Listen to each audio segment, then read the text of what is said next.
আসল মানুষের বড় অভাব, মানুষের মতো মানুষ খুঁজে পাওয়া দুষ্কর।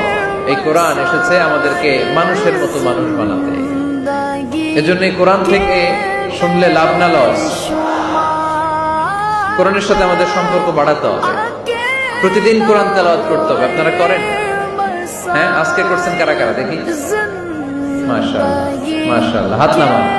প্রতিদিন যেন আমরা পড়ি, আর যারা এখনো শিখতে পারি নাই তারা যেন শিখে নেই।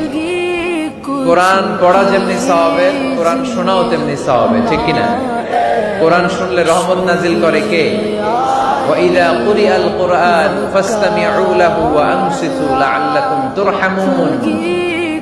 যখন কোরআনের তেলাওয়াত করা হয় মনোযোগ দিয়ে শোনো, তোমাদের উপর রহমত নাজিল করবে কে? এজন্য কোরআন পড়া, কোরআন শোনা সবটাই চলবে। আমরা যেন কোরআনের সাথে আরো বেশি সম্পর্ক গাঢ় করতে